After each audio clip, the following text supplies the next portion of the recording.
Bienvenue dans ce nouveau numéro de C'est-à-dire, une mesure annoncée par l'Office de sécurité routière lors de la 27e édition de la Semaine nationale de la sécurité routière continue de faire réagir. Les piétons qui ne respectent pas les règles de circulation sont désormais passibles d'une amende de 2000 francs CFA. Cette décision suscite débat et interrogations. Et pour nous éclairer, nous recevons sur ce plateau le directeur général de l'OSER, M. Kouakou Etienne. Bienvenue, monsieur. Merci, madame. Alors, monsieur le directeur, merci d'avoir déjà accepté notre invitation. Et c'est encore un plaisir de vous recevoir à nouveau sur ce plateau. Pour commencer, que dit précisément cette nouvelle disposition ? Merci, madame. Je voudrais déjà vous remercier avec toute l'équipe de cette info pour cette opportunité. Je vous remercie au nom de monsieur le ministre des Transports, monsieur Amadou Koné, pour cette opportunité que vous nous offrez, encore une fois, pour parler de sécurité routière. Alors, la disposition qui avait été annoncée lors de la 27e édition de la Semaine nationale de sécurité routière n'est pas nouvelle. C'est une disposition qui est même très ancienne, sauf qu'elle a été revue tout dernièrement, en 2022, pour l'adapter donc aux évolutions. C'est une disposition du Code de la route de l'usage des voies routières ouvertes à la circulation publique. Et cela depuis 1964. Avec donc le premier décret que nous avions, qui était le décret 64-212 du 26 mai 1964, qui déjà relevait qu'un piéton pouvait être sanctionné s'il avait des comportements qui n'étaient pas conformes donc, à l'usage des voies routières ouvertes à la circulation publique. Évidemment, c'est des dispositions qui émanent d'une source juridique. Et les amendes forfaitaires viennent juste pour suppléer la disposition juridique pour faire en sorte que la formalité publique soit cassée. Ça veut dire quoi? Ça veut dire que la disposition, l'amende forfaitaire, vient interrompre la procédure judiciaire qui devait être menée contre un piéton qui est en infraction ou contre tout autre usager de la route qui serait en infraction vis-à-vis donc de cette disposition réglementaire. Et donc cette amende forfaitaire a évolué. Il était déjà classé dans ce qu'on appelle les contraventions de classe. Et pour ce qui concerne les piétons, c'était les contraventions de première classe. Les piétons, les conducteurs de troupeaux et tous ceux qui sont assimilés aux piétons. Ça a évolué et comme je l'ai dit, aujourd'hui on n'a plus les contraventions de classe, mais on a répertorié des infractions au code de la route, donc à la circulation routière. Et nous en avons 57 qui ont été répertoriés dans le cadre donc de ce décret de 2022-631 du 3 août 2022. Et vous avez bien mentionné au 51- cette amende contre les piétons ou pour les piétons qui serait donc en infraction vis-à-vis du code de la route. Cette infraction consiste en quoi? À ne pas utiliser la voie qui est réservée aux piétons quand elle existe. Ça veut donc dire que quand il y a un trottoir, il faut marcher sur le trottoir. Quand il y a un passage de traversée aménagé pour les piétons, il faut traverser sur ce passage. Mais ce que je voulais dire et qui me paraît intéressant, c'est que cette annonce ou ce que nous avons dit à l'occasion donc de cette édition lors de notre intervention a permis à beaucoup de personnes de se rendre compte que les usagers de la route, y compris les piétons, sont pris en compte dans la réglementation. C'est une très bonne chose. Sauf que c'est le côté sanction qu'on retient. Oui, bien sûr. Et on a l'impression qu'on veut se soustraire de la sanction. Ce qu'il faudrait y tenir, et c'est l'objectif de nos sorties, c'est de comprendre comment on se comporte sur la voie. La réglementation, comme les dispositions législatives, ne sont pas faites pour sanctionner. Elles sont faites pour protéger. Évidemment, la sanction vient pour contraindre un peu les usagers à respecter. Mais il ne faudrait pas voir la sanction comme étant l'essence du texte réglementaire. L'essence du texte réglementaire, c'est de dire, quand vous êtes piéton, pour votre sécurité et pour la sécurité des autres, marcher sur le trottoir quand ça existe, traverser aux endroits qui sont prévus quand ces endroits existent. Sur les bandes blanches. Sur les bandes blanches. Voici un peu comment il faut comprendre cette disposition et ne pas retenir la sanction en elle-même. Qui, en elle-même, vient pour corriger la faute qu'on aura commise. Je ne pense pas que nous soyons dans des dispositions pour commettre des fautes. Nous devrions plutôt être dans des dispositions pour être en sécurité sur la voie publique. Et c'est ça la prévention. D'accord. Alors, comment, de façon pratique, comment ces infractions seront répertoriées?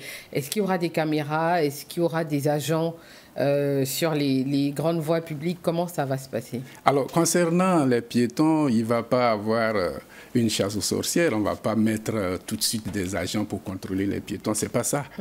Nous le disons pour que les gens sachent, les piétons sachent qu'ils sont pris en compte dans le dispositif réglementaire de la sécurité routière. Et ça, je l'ai dit parce que quand vous prenez le décret en question, le décret 2016-864 qui a été donc modifié avec les amendes forfaitaires, vous avez près de 13 dispositions qui prennent en compte différentes catégories d'usagers. Donc vous avez des dispositions d'ordre général qui concernent tout le monde, et puis vous avez des dispositions qui sont spéciales à des catégories d'usagers. Et c'est comme cela, vous avez, je crois, le titre 8 qui traite uniquement des dispositions spéciales aux piétons et aux assimilés aux piétons. D'accord. Donc, mais il y a quelque chose qu'il faut quand même noter, je pense, par rapport à ce que vous avez dit, c'est qu'en Côte d'Ivoire, on n'a pas forcément les infrastructures adaptées pour les piétons partout. Donc, dans ce cas-là, je pense que les piétons ou les usagers de la route sont un peu obligés de faire, bon, je n'aimerais pas dire comme ils veulent, mais comme ça leur est permis de faire. Encore une fois, je voudrais dire que ce n'est pas la sanction que nous recherchons. Lorsqu'elle existe, il faut respecter. Non, je veux dire que lorsque les dispositions de sécurité pour le piéton, le trottoir, le passage clouté existent, il faut que le piéton les utilise. D'accord. Voilà, il faut qu'il en fasse usage. Quand ça n'existe pas, vous marchez en prenant précaution de faire en sorte que vous soyez protégé. On marche le plus près de l'accotement. On marche quand on est en groupe, en file indienne, pour ne pas avoir donc à occuper trop d'espace. Et puis, on se garde d'être distrait, parce qu'il ne faut pas marcher sur la voie publique avec le téléphone ou en s'amusant. Donc, il y a des dispositions qu'il faut prendre pour sa propre sécurité. Ceci dit, lorsque les infrastructures n'existent pas et que vous êtes obligé d'utiliser la chaussée, ce qui est autorisé, vous prenez donc les dispositions pour être en sécurité. Voilà. Et de préférence, nous conseillons même que les gens marchent face au danger. Le plus près de l'accotement, mais face au danger, ça vous permet de voir le danger qui vient en face de vous et de prendre vos dispositions éventuellement. Donc on marche ça, c'est des recommandations. On marche du côté où on a les voitures en face. Ça, c'est des recommandations pour garantir la sécurité. Sinon, vous pouvez marcher du côté droit en restant le plus près de l'accotement. Très bien. Alors là, on va dire de ce que moi j'ai entendu de certaines personnes dans la rue, c'est qu'il y aurait des caméras. Donc je pense que tout ça c'est bien à expliquer pour que les usagers comprennent et sachent exactement comment cette mesure va fonctionner. Donc il paraît qu'il y aurait des caméras qui vidéo-verbaliseront, on va dire, les piétons. Bon, d'où cette information est venue, je ne sais pas trop, mais c'est pour ça qu'on vous a fait venir aujourd'hui, pour nous dire clairement ce qu'il en est. Alors, je voudrais déjà préciser que le système de vidéo-verbalisation que nous avons utilise la lecture des plaques d'immatriculation. C'est donc fait pour les véhicules à moteur qui disposent d'une plaque d'immatriculation, qui devraient tous disposer d'une plaque d'immatriculation parce que le texte dont on parle là, le décret 2016-864, prescrit que tout véhicule à moteur qui se trouve sur la voie publique doit être immatriculé. Malheureusement, ce n'est pas le cas. Et donc, la vidéo-verbalisation sert à cela. Et vous avez bien compris que dans le cadre du permis à points, on a dit que les sanctions ou les infractions ne seront détectées que par vidéo-verbalisation, évidemment, pour éviter qu'il y ait une implication humaine dans la gestion de ces permis à points-là. Donc, En ce qui concerne la notification des infractions, c'est les officiers de police judiciaire qui sont habilités à le faire.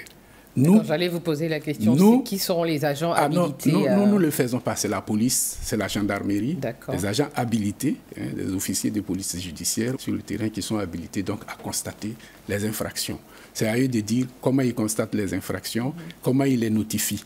Mais ce que je dis et que je répète, il ne faudrait pas qu'on fasse une fixation sur la sanction qu'on a évoquée pour le piéton. On vous dit que le piéton est pris en compte comme tous les autres usagers dans la réglementation. Et que comme tout autre usager dans la réglementation, il y a des dispositions pénales qui sont prévues. Et ces dispositions pénales, nous les évoquons juste pour qu'on les connaisse. Mais ce n'est pas ça notre but. Notre but, c'est de dire, comportez-vous bien, utilisez les passages qui vous sont réservés, faites-vous voir, parce que ça aussi c'est normal quelquefois quand les piétons marchent et qu'ils sont dans des tenues qui sont trop sombres, difficiles à détecter, c'est des causes d'accident. C'est dangereux. Je voudrais signaler que l'imprudence du conducteur, parce que le fait de ne pas marcher où on doit marcher ou bien de traverser à des endroits où la visibilité n'est pas grande, l'imprudence du piéton est aussi source d'accident. Oui, bien sûr. Et ça contribue à près de 4%, je dis bien l'imprudence, dans toutes les infractions qui engendrent donc ou les causes qui engendrent des accidents. 4% de ces accidents ou des tués sont dus à l'imprudence du piéton, où le piéton est impliqué. Ils sont avec les conducteurs de 2 roues et 3 roues à 31% les victimes des accidents de la circulation. D'où cette attention particulière. Et moi, je suis heureux que tout le monde soit focalisé sur ce qui a été dit. Ce sera une prise de conscience, je souhaite. Et je dis, au lieu plutôt de chercher à avoir le texte sur les amendes, cherchons plutôt à avoir le texte sur l'usage des voies routières. Comme ça, au moins, on est sûr de bien se comporter et puis d'éviter toute sanction qu'il pourrait avoir. Très bien. Alors, est-ce que vous comptez faire des campagnes de sensibilisation et d'information? Oui. Nous le faisons tout le temps. C'est d'ailleurs notre rôle au niveau de l'Office de sécurité routière. Et c'est les grandes instructions de M. le ministre des Transports. Faire en sorte que tous les usagers de la route soient sensibilisés à la sécurité routière. Et c'est déjà une des priorités de la Semaine nationale de sécurité routière. 80% de tout ce que nous faisons comme action pendant la Semaine nationale de sécurité routière, c'est la sensibilisation. Les explications des textes réglementaires aux usagers et les comportements qu'ils doivent avoir pour éviter que des accidents surviennent quand ils sont sur la voie publique. Donc oui, beaucoup de sensibilisation. D'accord. Et donc là, en ce moment, si, disons, quelqu'un a un mauvais comportement sur la route, est-ce qu'il peut déjà se faire, recevoir une amende? Ou alors, est-ce qu'il y aura un délai de tolérance avant que ce soit mis en application? Encore une fois, je suis en train de dire que nous n'avons pas dit qu'on commence désormais. C'est ce terme « désormais », cet adverbe-là qu'on a mis dans le texte. Sinon, au-delà, je salue bien l'initiative de votre confrère de l'AIP qui a déjà fait cette publication. Mais le terme « désormais », comme si, à partir de cet instant, non, ce n'est pas ça. Nous faisons le rappel que ça existe. Nous n'avons pas dit que demain, on commence à sanctionner. Notre souhait même, c'est qu'on ne sanctionne pas et qu'il n'y ait pas de sanctions parce que tout le monde se comporte bien. Voilà, c'est ça un peu notre objectif. Donc, c'est vraiment, je crois qu'on va terminer sur ça, c'est vraiment de rappeler aux usagers qu'ils pourraient avoir des amendes s'ils ne se comportaient pas bien sur la route. Donc, respecter toutes les consignes de sécurité, c'est-à-dire traverser au bon endroit, marcher sur le trottoir quand il y en a. C'est vraiment ce qui a été dit, c'est vraiment pour rappeler ça à tous les usagers de la route. C'est bien ça. Permettez-moi de reprendre un peu, pas pour leur dire qu'ils pourraient avoir des amendes, mais pour leur dire qu'ils peuvent être impliqués dans un accident de la circulation s'ils ne se comportent pas conformément aux textes réglementaires, notamment à ce que nous leur disons, d'utiliser les voies qui leur sont réservées quand elles existent. D'accord. Donc, je vais vous laisser terminer et le dire encore une fois. La répétition est pédagogique. Je vous en prie. Donc, je vais vous laisser le dire encore une fois à tous les téléspectateurs, à tous ceux qui nous suivent. Alors, votre dernier mot. Mon dernier mot, c'est d'inviter tous les usagers de la route, piétons, cyclistes, motocyclistes, automobilistes, à respecter le code de la route. La 27e édition de la Semaine nationale de sécurité routière avait pour thème le respect du code de la route, facteur de la circulation, d'une circulation sans accident. Et c'est ça notre objectif, que nous puissions circuler sans accident. Les routes, les belles routes que nous voyons ne sont pas faites pour devenir des mouroirs. Il faudrait qu'on en fasse bon usage. En faire bon usage, c'est connaître le code de la route. C'est vrai, les piétons n'ont pas cette formation comme les automobilistes l'ont à l'auto-école. Nous allons leur apporter cela à travers les actions de sensibilisation. Mais nous demandons, et c'est là aussi l'un des points forts de la stratégie nationale de sécurité routière, que tous, de façon solidaire, nous passions les messages à ceux qui sont à côté de nous. Voilà, qui peut-être ne le savent pas, que nous leur apprenions. Par exemple, en ce qui concerne le port de casque, en ce qui concerne désormais la traversée des voies, quand les passages existent pour les piétons, qu'on leur explique. Ceux qui ont le permis de conduire peuvent l'expliquer à ceux qui n'ont pas le permis de conduire. Voilà. Ceux qui le savent, même sans avoir le permis de conduire, peuvent l'expliquer à ceux qui n'ont pas le permis de conduire. C'est ça la participation de tous à l'effort de lutte contre les accidents de la sécurité et de la circulation routière et donc à l'amélioration de la sécurité routière. Très bien, merci beaucoup Monsieur Kouakou. Je pense que tout est clair, tout a été bien dit. Je rappelle que nous étions en compagnie de Monsieur Kouakou Étienne, directeur général de Lozère. Cette mesure, même si elle fait débat, nous rappelle une vérité simple, et c'est ce que Monsieur Kouakou a dit. La sécurité routière est une responsabilité, et la responsabilité de tous. À pied, à vélo, à moto ou en voiture, chacun doit respecter le code de la route. Merci encore de nous avoir suivis. L'information continue sur cette info et cetinfo.ci.